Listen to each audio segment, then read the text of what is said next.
Hi friends, it's Angie, Angela Paradisney, angelascashes.org.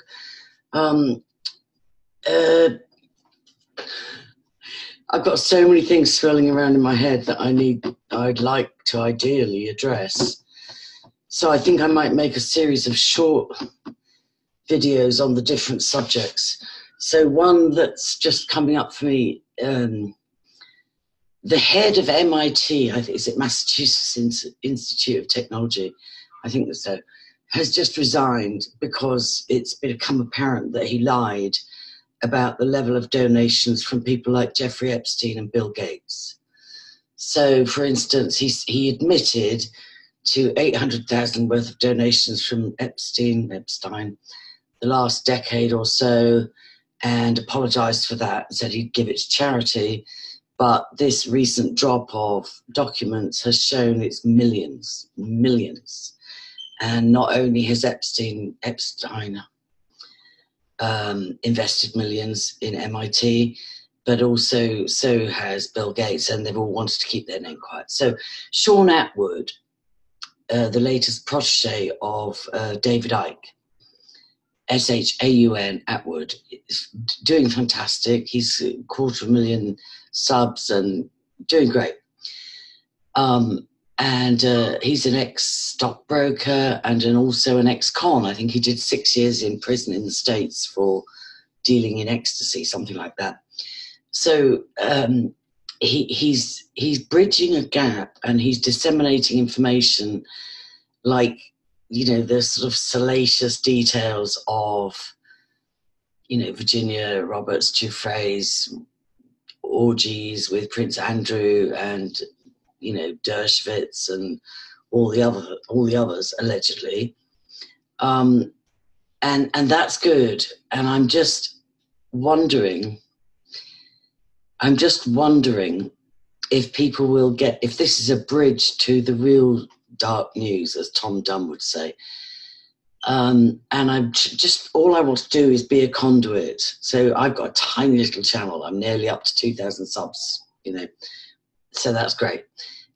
You know, I'm a survivor, so mostly I came online to put my story and my journey of healing and my memories, document them, and to help other survivors. I've also worked as a journalist, but I'm kind of past that. I don't think I ever had that driven ambition thing that makes you you know, want to be cutthroat about it. So I'm quite happy to be a conduit.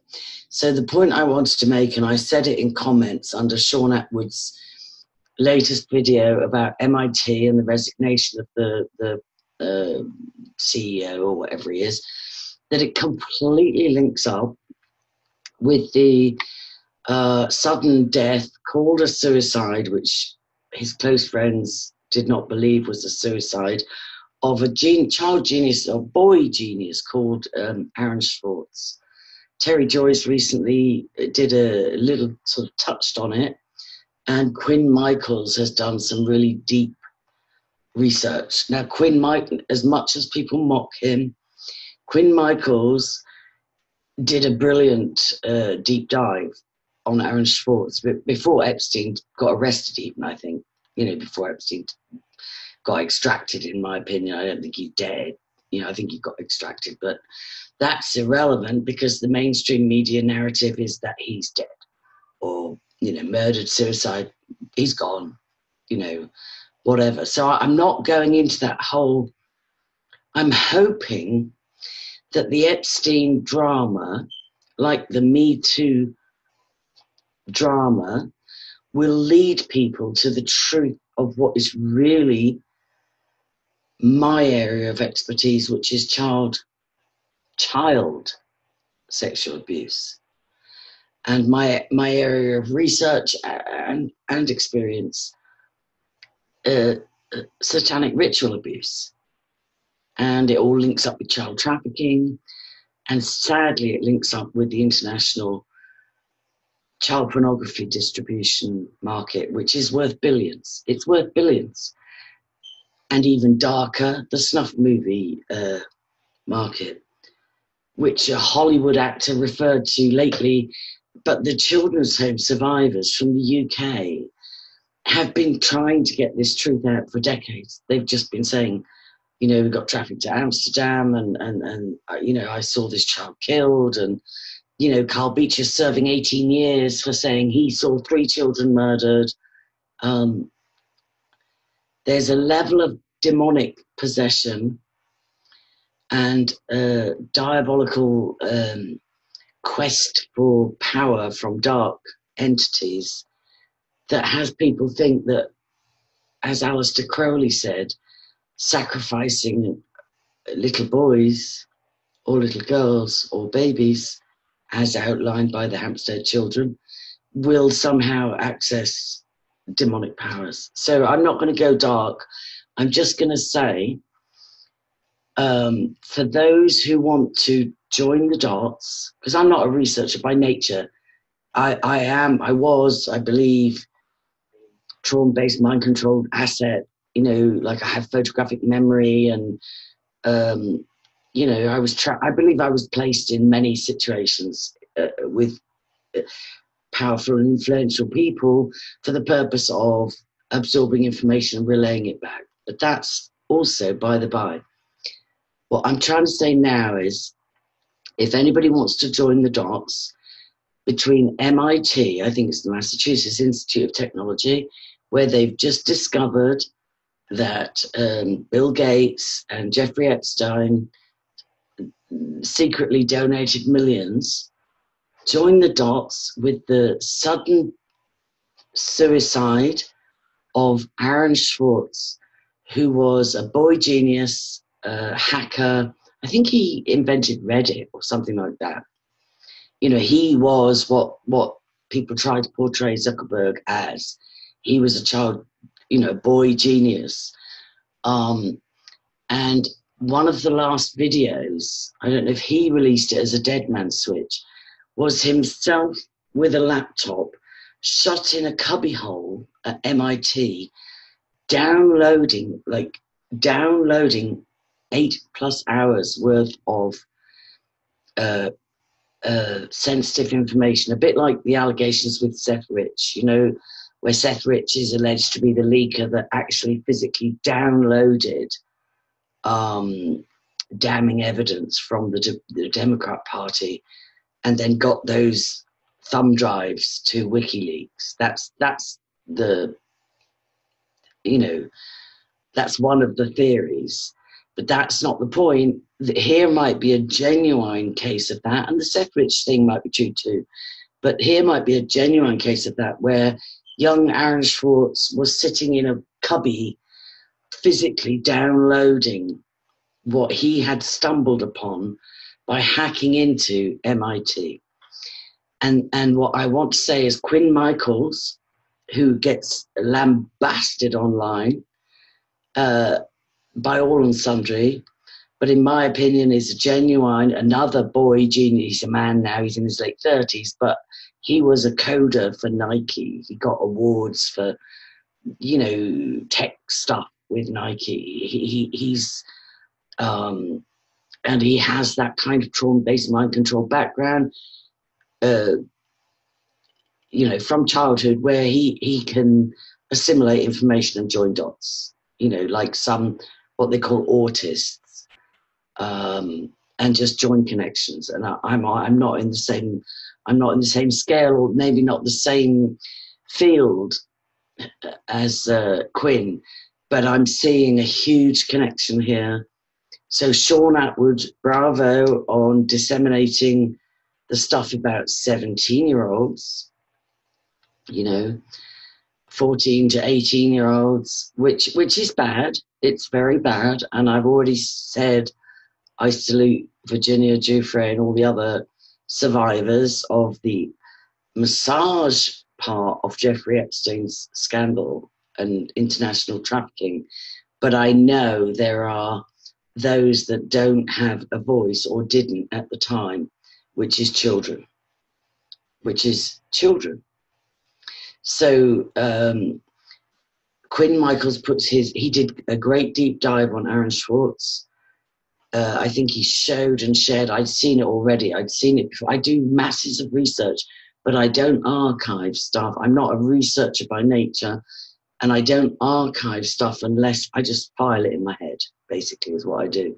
So Aaron Swartz, I think his Dead Man Switch video was him downloading, hard copies of evidence from MIT's software system, a bit like where Hillary Clinton, had her servers, off government servers. A lot of the information about Aaron Swartz has been scrubbed. The narrative put out was that he committed suicide. I think he's the guy that invented or came up with Reddit. And I think he hacked into MIT and discovered that they were distributing child pornography. I don't know about snuff movies, but definitely child porn internationally on a scale that would take people's breath away. And it was not something you could remotely hack. You had to hack in situ, as allegedly Seth Rich did. So that's an area that people need to look at. And as people, the mainstream media are releasing, Randy Andy and, running around with gorgeous 17-year-olds and having orgies, the danger with that level of dissemination is that people will secretly think, oh, well, it's every man's fantasy, isn't it? Oh, well, those girls, they were getting well paid and they signed up for that. If we stop there, we're missing the point, which is this stuff. For some, it starts in infancy.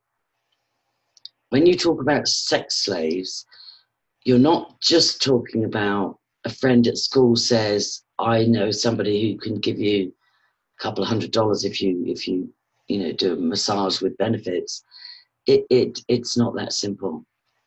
So for any researchers, follow that trail of Aaron Swartz. Terry Joyce recently touched on it in a video. But the best info I've seen, even though I have followed the Aaron Swartz thing, maybe since he died, but the best info I've seen recently is by Quinn Michaels, who is so trolled that he puts most of his work to private, almost as soon as he's, he'll do a live stream, he'll engage for a bit, and then he gets so badly trolled, persecuted and targeted, he just puts everything to private. So Quinn, if you're listening, I don't know, can you, would you choose, even if it was Sean Atwood, would you choose a broadcaster with a big platform that you trust enough to show the connections with Palantir? That's the baby of, what's that guy that's just taken my PayPal away? What is his name? Bezos, Jeff Bezos, I don't know. Anyway, some guy has just deemed me with my tiny little channel. I've got a core following of about 20,000 people between a blog and 2 Facebook and a few groups and a couple of YouTube channels. I've got a core following of about 20,000 people. I just had my PayPal faculties removed. And this is like a biblical thing of end times where, it's like you won't be able to buy or sell without the mark of the beast. Well, I still kind of think the mark of the beast is going to be this thing of implants in the right hand or the forehead, where credit cards are a thing of the past, cashless societies. So, hey, just go swipe yourself. But even before that is brought in, I've had my PayPal, they've taken it away from me because of the nature of the work, the nature of I've shared this in a video, the nature of my activity on my blog. And my activity on my blog is primarily that of an MK Ultra survivor, a child sexual abuse survivor, an advocate, and somebody who, if I see dots, if I go, whoa, I know about that, bang, bang, bang, just a whistleblower. So angeluscashes.org, Palantir, I don't know if I'm using the right name, but my main appeal for this video is Quinn. I think you've got the most up-to-date and the most profound information on MIT and on Aaron Swartz. And given that people like Sean Atwood, under the auspices of, or under the, you know, approval or umbrella of David Icke, whatever, he's got 250,000 subs and he's getting big views. Would you please, Quinn, be willing to put that information public again? And if not, would good researchers just go find it? I doubt you might find it to the extent Quinn does and has, because he's an expert on AI. He's an expert on these software. The soft, you know, it's all over my head. I'm a dinosaur with all that stuff. But Quinn, please make your Aaron Swartz information. Link up with Sean Atwood or somebody you trust, if there's anybody. I know the feeling. And make your Aaron Swartz research and evidence available. AngelasCashes.org, which got me banned from PayPal. AngelasCashes.org. And if you want to help and contribute to my tiny little channel and work, I'll put the link for a GoFundMe underneath. So I still want to do it. I've got some other things swimming around in my head. But let me just try and DID. Let me try and compartmentalize them and do little videos like this one-on-one. Angela Power Disney on Facebook. That's where I blog daily. God bless.